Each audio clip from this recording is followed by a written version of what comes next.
A new show set in the world of Monsters Inc. on Disney Plus. We've got the Patrick Star Show, a spinoff of SpongeBob over on Nickelodeon, and two other kids shows to talk about, plus all the Emmy nominations that just got announced. Let's talk TV.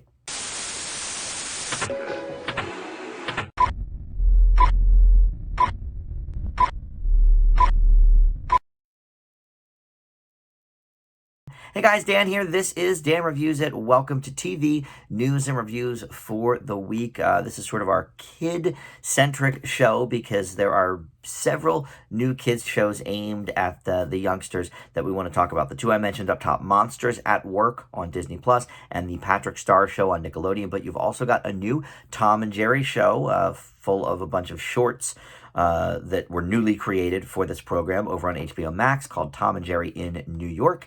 And then also another new Nickelodeon show. They're pairing it with the Patrick Star Show called Middlemost Post.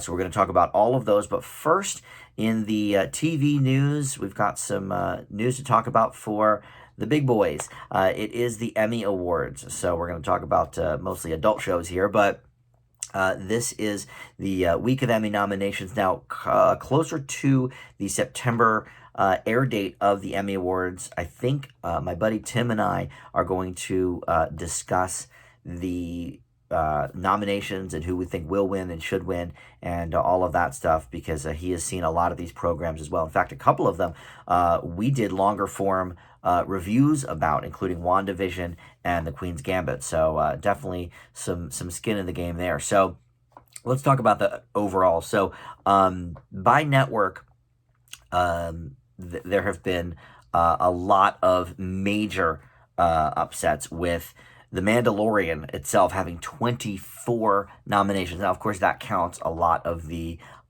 technical Emmy Awards too, you know, things like lighting and editing and stuff like that. But in terms of the major nominations, which is, you know, really the acting, the writing, the directing, and the the best comedy series, best variety series, whatever. Netflix leads that pack with 27 nominations total, and show-wise, Ted Lasso leads that pack with 13 over on Apple TV Plus. Great show.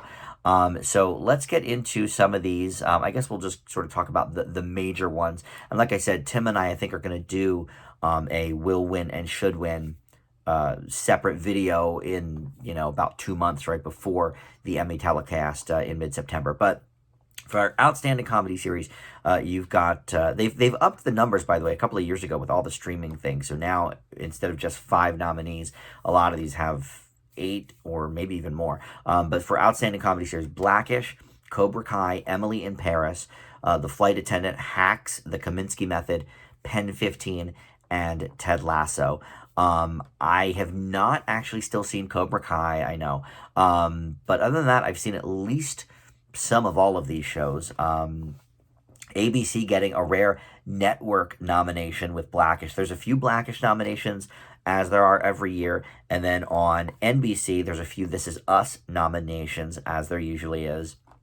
And are there any other major ones? I think, oh yeah, Mom got nominated for a couple things. There's in the acting categories have a few broadcast nominations that I thought were a little odd, but there you go. So as of right now, I mean, I personally would give it to Ted Lasso. And honestly, I think Lasso probably is going to win. Again, we'll talk more in detail about that later. But, this is Ted Lasso's year. Last year was Schitt's Creek year because it was the final season and it didn't really get the accolades it deserved the first few seasons. So they gave it to them at the very end then when everybody was on board. But this is, it's Ted Lasso's year. Sudeikis is on a hot streak. The show is on a hot streak. And season 2 premieres, I think, next week or something, right? So, that will be fresh in voters' minds as well. So I think that's got a good shot. I guess let's just stick with comedy and go all the way down. So lead actor, Anthony Anderson for Blackish, Michael Douglas, Kominsky Method, William H. Macy for the final season of Shameless, Sudeikis for Ted Lasso, and Kenan Thompson for Kenan. I think that's a stretch, but all right. And then for actress, Aidy Bryant for Shrill, Kaylee Cuoco for Flight Attendant, which I have mixed feelings about whether that's a comedy, but that's fine. Allison Janney for the last season of Mom, Tracy Ellis Ross for Blackish, and Jean Smart, outstanding in Hacks. So that could get interesting. For supporting, you've got Carl Clemens Hopkins on Hacks. 4 from Ted Lasso: Brett Goldstein, Brendan Hunt, Nick Mohammed, and Jeremy Swift. Basically, all of the major players on Ted Lasso got acting nominations. You've also got, who else? Paul Reiser for The Kaminsky Method. Kenan Thompson for SNL, so he's a double nominee this year. And then Bowen Yang on SNL as well. For actress, Aidy Bryant for SNL. So again, she's a double nominee too. She's got Shrill and SNL. Hannah Eichbender for Hacks. Kate McKinnon for SNL. Rosie Perez for The Flight Attendant. Cecily Strong for SNL, makes sense. And then 2 more Ted Lassos, Juno Temple and Hannah Waddingham. I feel again like it might have to go to Ted Lasso. I think for Outstanding Supporting Actor, Ted Lasso might sort of split since there's 4 of them, so it might go to like Paul Reiser or something. But it could also be Kate McKinnon's last season on SNL. That hasn't been announced yet, but by the time, actually, I think it's all of theirs. Cecily Strong and Aidy Bryant, I think it's their last season too. So it could go to one of them for sort of a thanks for the memories kind of trophy. But anybody on Ted Lasso, I think, could win that as well. For Outstanding Directing, Be Positive, Flight Attendant, Hacks, Mom, and 3 different episodes of Ted Lasso. So no surprises there. And then Outstanding Writing, The Flight Attendant, The Girls 5 Eva pilot. All right. Hacks, Pen 15, Ted Lasso, and Ted Lasso again, the pilot, and Make Rebecca Great Again. I mean, I think Ted Lasso is going to probably sweep a lot of this. All right, so let's move over to drama. Again, Tim and I will sort of break these down a little bit more in his private video, or a separate video, I should say, but we're just sort of going through it now. So drama series: The Boys, Bridgerton, The Crown, The Handmaid's Tale, Lovecraft Country, The Mandalorian, Pose, and the perennial favorite, This Is Us.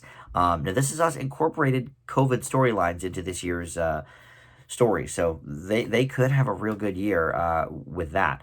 But obviously Bridgerton is very hot. Pose, I believe this is the last season for that. Lovecraft Country, it's funny because it was supposed to kind of be a limited series, but then they opened the door to a new season.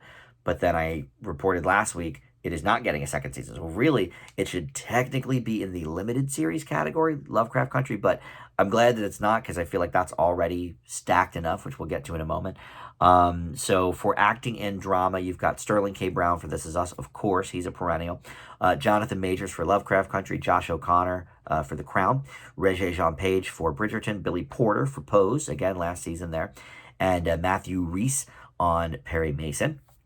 Lead actress, Uzo Aduba for In Treatment. I have to watch that. I remember hearing about the old version back in the day, but I have not picked up on the new stuff yet. A couple for The Crown: Olivia Colman and Emma Corrin. Elizabeth Moss for Handmaid's Tale. She's another perennial. MJ Rodriguez for Pose, and Jurnee Smollett for Lovecraft Country. I believe MJ Rodriguez is the first trans person to be nominated for a lead acting category. I think I read that. And then you have for supporting, you've got Giancarlo Esposito for The Mandalorian, O.T. Fogbenel for The Handmaid's Tale, John Lithgow for Perry Mason, Tobias Menzies for The Crown, Max Minghella for The Handmaid's Tale, Chris Sullivan for This Is Us. I believe this is his first nomination. Bradley Whitford for Handmaid's Tale, and Michael K. Williams for Lovecraft. And then actress Gillian Anderson for The Crown. She won the Golden Globe recently, I believe. Helena Bonham Carter for The Crown. There's a bunch on The Crown, and Handmaid's Tale. Handmaid's Tale, you've got Madeline Brewer, Ann Dowd, and Yvonne Strahovski. And then another one for The Crown, too, Emerald Fennell. And then, and Samira Wiley for Handmaid's Tale. Wow, so the only one that is not Crown or Handmaid's Tale is Ingenue Ellis for Lovecraft Country. So that should be an interesting race. All right, and then directing for drama: Bridgerton, 2 episodes of The Crown, Handmaid's Tale, The Mandalorian, and Pose. Pose is up with the series finale, so that could get some love there. And then writing for a drama series: The Boys, The Crown, Handmaid's Tale, Lovecraft Country, 2 episodes of The Mandalorian, and the series finale of Pose yet again. All right, so then we go to limited. This is going to be, I think, the hardest of all the categories because of the amazing limited series work done this year. So the best limited or anthology series. I May Destroy You, Mayor of Easttown, Queen's Gambit, Underground Railroad, and WandaVision. I mean, these are it's going to be tough. I think, look, Underground Railroad was okay. I don't think it deserves to be in this other company. I May Destroy You is getting a lot of buzz, but Mayor of Easttown, Queen's Gambit, WandaVision, I mean, I think those will be very hard to beat. And then, of course, in the acting categories, too, more in the female acting categories. But we've been doing the guys first, so let's do Outstanding Lead Actor in a limited or anthology series or movie. Here's where it gets tricky, the movie part. Paul Bettany in WandaVision, Hugh Grant in The Undoing. He was great in that. Ewan McGregor in Halston, and Lin-Manuel Miranda and Leslie Odom Jr. for Hamilton. Now, Hamilton is up separately for best like variety special or something. But because they count TV movies in that category and in the limited series category, all of these Hamilton people are up for acting nominations. Personally, look, I have no problem with Hamilton. It was amazing. It was great. It already got all the love at the Tonys, though. Let's give some of these newcomers, not that Paul Bettany or whatever, or Hugh Grant are newcomers, but when you consider that Lin-Manuel Miranda and Leslie Odom Jr. already got all of these accolades for acting in Hamilton at the Tonys, I think Paul Bettany, probably deserves this before anybody else. But we'll see what happens there. So for lead actors, here we go, man. It's Michaela Cole for I May Destroy You, Cynthia Erivo for Genius, Aretha, Elizabeth Olsen for Wanda Maximoff, of course, and WandaVision, Anya Taylor-Joy for Queen's Gambit, and Kate Winslet and Mayor of Easttown. I think this will be the hardest category of all. I think it's going to be near impossible to pick who I think should win from that crew. Maybe Kate Winslet, but Queen's Gambit at the time had so much full steam ahead, but at this point, that's 6-8 months ago, so I'm not sure if people will quite remember it as well as they do Mayor of Easttown, which is a lot newer. So supporting, you've got Thomas Brody Sangster for Queen's Gambit, Daveed Diggs, Jonathan Groff, and Anthony Ramos, all for Hamilton, of course. Papa Escovedo for I May Destroy You, and Evan Peters. He was great in Mayor of Easttown. And then Outstanding Supporting Actress, you've got more Hamilton people, Philippa Sue and Renee Elise Goldsberry. But then you've got Catherine Hahn in WandaVision. She was great. Moses Ingram as Jolene in Queen's Gambit. Julianne Nicholson, also great in Mayor of Easttown. And Jean Smart, Mayor of Easttown. She's got a couple nominations this year, too, between Hacks and Mayor of Easttown. So that could go any way as well. Outstanding Directing for a limited anthology series or movie. Hamilton, 2 episodes of I May Destroy You, Mayor of Easttown, Queen's Gambit, Underground Railroad, and WandaVision. Again, very tough there. And for writing, I May Destroy You, Mayor of Easttown, The Queen's Gambit, and 3 different episodes of WandaVision. And then the last things we're going to talk about, variety series, Conan, Daily Show with Trevor Noah, Jimmy Kimmel Live, Last Week Tonight with John Oliver, and The Late Show with Colbert. I mean, I'm a diehard Conan fan. This is Conan's last year doing his show. It's already wrapped up. I would love to see Conan, take it home. I'm not sure if he's ever won an Emmy for his work on the talk show. Usually, Daily Show with Jon Stewart used to win it every single year. I think for like 8 years in a row they won. And then Colbert won for Colbert Report sometimes and whatever. I'm not sure if Conan has ever won. So that would be a really nice sort of send-off for him. And then Outstanding Competition Program, The Amazing Race, Nailed It, RuPaul's Drag Race, Top Chef, and The Voice. So those are the Emmy nominations. Like I said, just kind of running through them very quickly, but a lot of interesting choices this year. I'm not sure if there were a ton of snubs, honestly. Especially in, like Mayor of Easttown, I think got everything it deserved. WandaVision, it got all the nominations it deserved. Et cetera, et cetera. I have a lot of mixed feelings about the Hamilton people being nominated for, the variety or for miniseries or movie. Technically, I guess it is a television movie, but I don't know how fair that is, to be honest. But anyway, let's move on to the kids' shows. We've got 4 to talk about, and let's start over on Disney Plus with Monsters at Work. This is, of course, from the world of Monsters, Inc., Monsters University, the whole bit. And Monsters, Inc., it's just such a great movie. I love world building of that. I love the themes, and of course, great voice work from John Goodman and Billy Crystal. And a lot of that we still have here in this program. This takes place immediately following that movie. Monsters University, of course, was a prequel that took place when Sully and Mike were, just in college. So here we, spoilers if you've never seen Monsters Inc., I guess, 20 years ago. But, now they've decided that Screams is not the way to go. So they're going to do laughter instead to power their town. And so this new guy, Tyler Tuskman, voiced by Ben Feldman from Superstore, he is a brand new member of the team. He just graduated from Monsters U as a screamer. So now he gets there and realizes, oh, I'm not sure where I quite fit in because I got hired as a scarer. And now am I going to be a jokester? Billy Crystal and John Goodman do resume their roles here, albeit on a smaller scale. But the new sort of main cast is going to include Mindy Kaling, Henry Winkler, and Lucas Neff, all as sort of people on either on the team of mechanics that they sort of want to recruit Tyler for, and then Lucas Neff is sort of, I guess, the villain of the show. He plays Duncan, this four-eyed plumber dude who is a schemer, really. And then you also have Bonnie Hunt recurring, Jennifer Tilly as Celia. She reprises her role. And then Bob Peterson reprises his role as Roz. However, Roz leaves when they go from scarers to jokesters, and now Bob Peterson is voicing Rose, the Roz's twin sister. So that adds some humor. Look, I like this show. I love the world building of this entire universe of the monsters. It was so clever in Monsters Inc. To me, this does feel a little bit like, let's keep stretching out these opportunities and give us more spin-offs and stuff, because it's not really about Sully and Mike. They're in it, but we're sort of world building around Tyler and the new crew that's coming in, which I'm fine with. I mean, it's not like they're taking a side character from Monsters Inc. and giving them their own show, kind of like, the Penguins of Madagascar kind of thing. I maybe would have liked to have seen more of Mike and Sully, but that could also be for nostalgia purposes too. I mean, there's nothing saying that these characters can't sort of build upon that. Certainly, I think there's some decent jokes.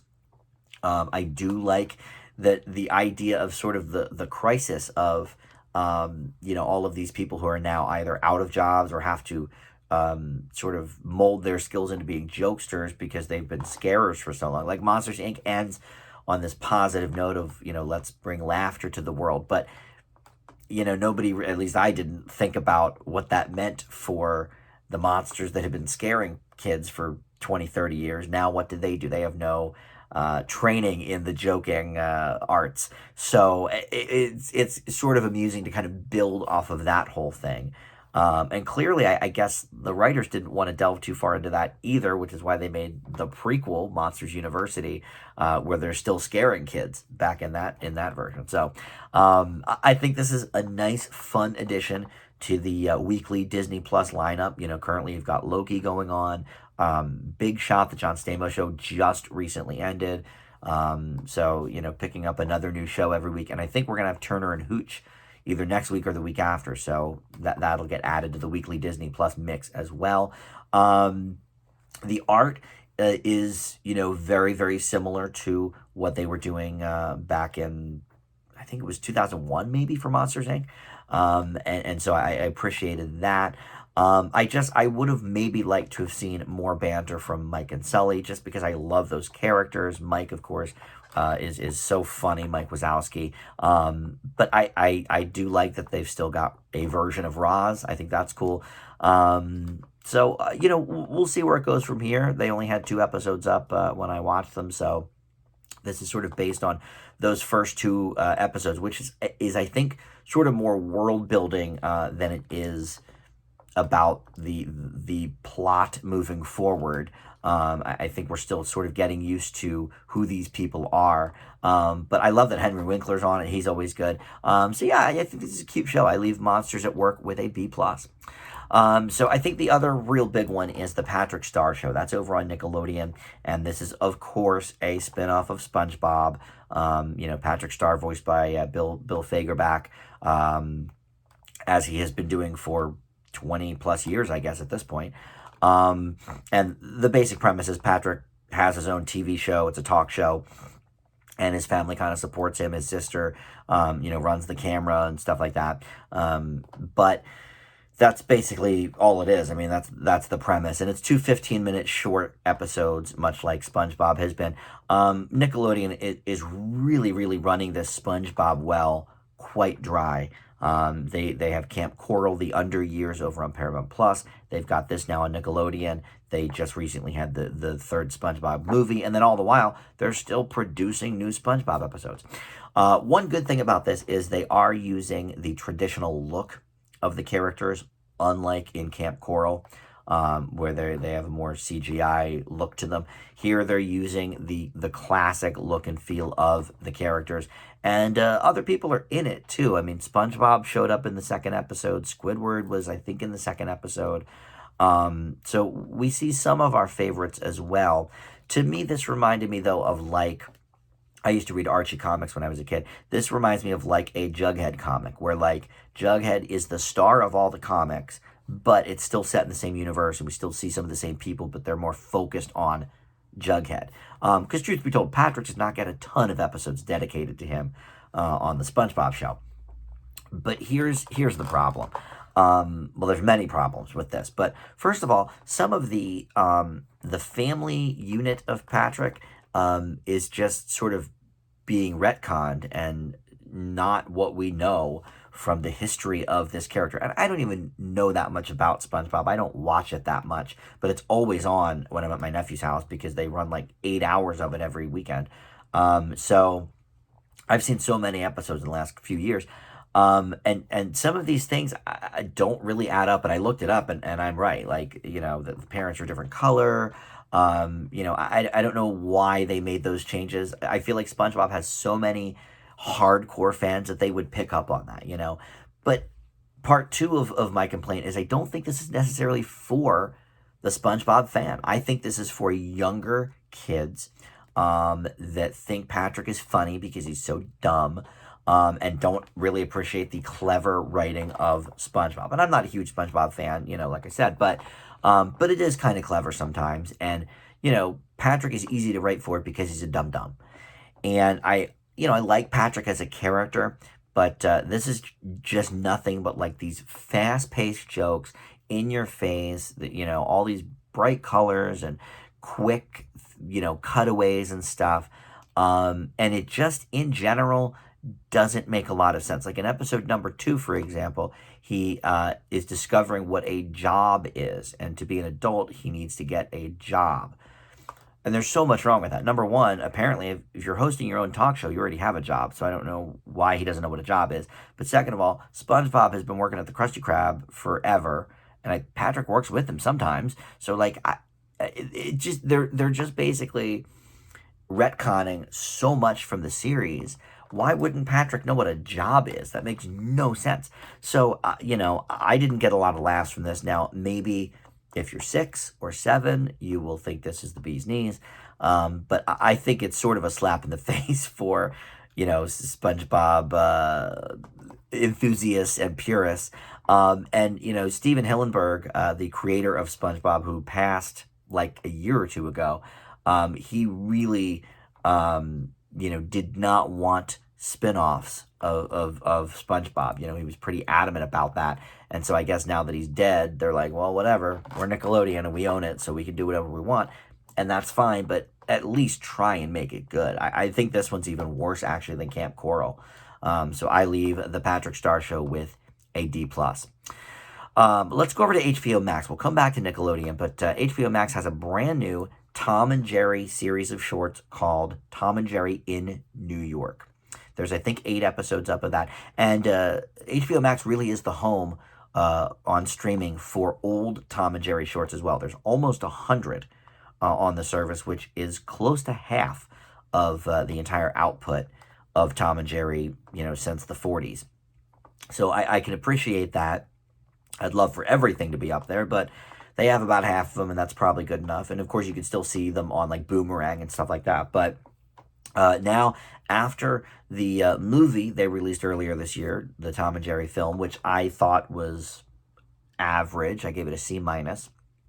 Um, they are in New York, I guess because of that movie. So now most of the shorts will kind of revolve around that, and they're not necessarily living in the hotel in these shorts like they did in the movie, but they're around town. You know, they're on the subway and they're on at Times Square or whatever. So they're sort of basing some plots around that.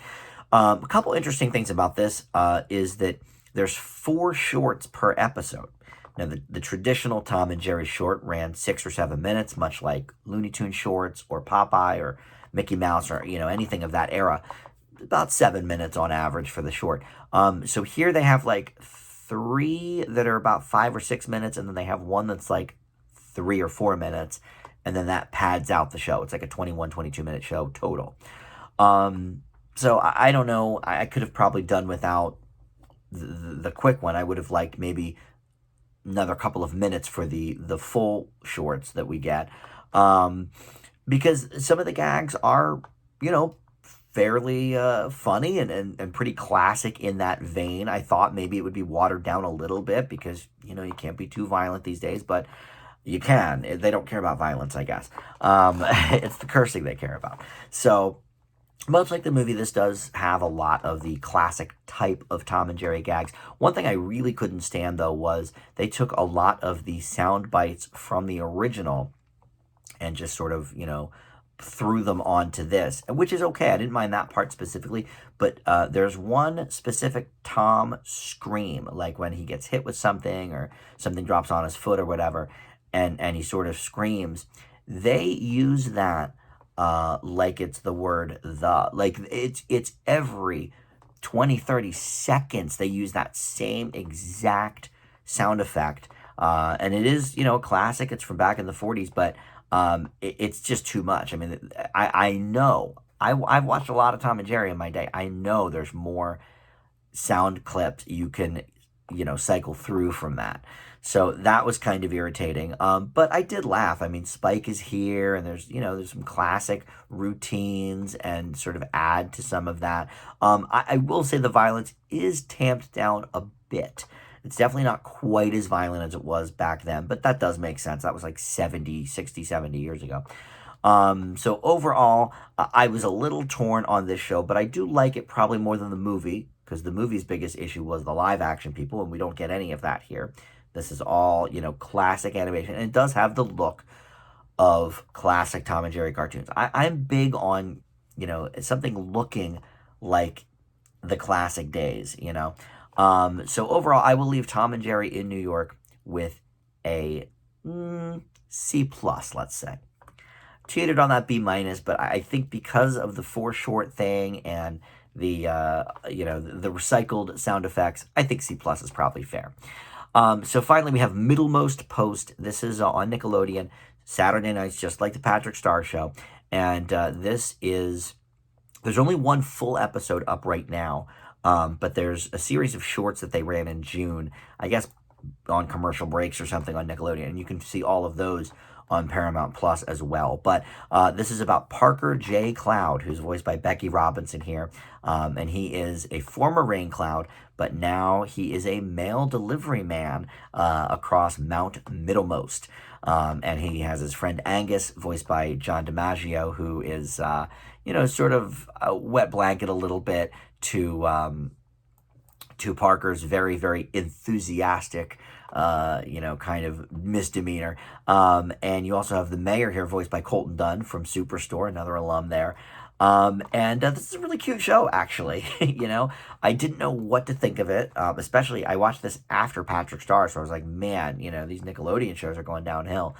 But this is the first original concept show I can think of on Nickelodeon in well over a year. I think It's Pony was the last one in terms of animated series, because they just have spent so much time doing all of these different spin-offs, and even their live action shows are getting to that point. They had the iCarly a couple of weeks ago, which I did enjoy, but they updated Rugrats, and of course all the SpongeBob spin-offs, and the Casa Grandes is a spin-off.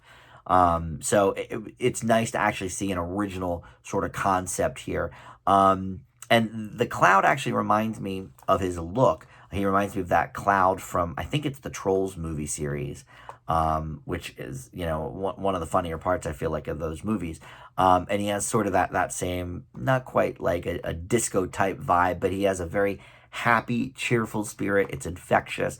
And I think, the themes here are good.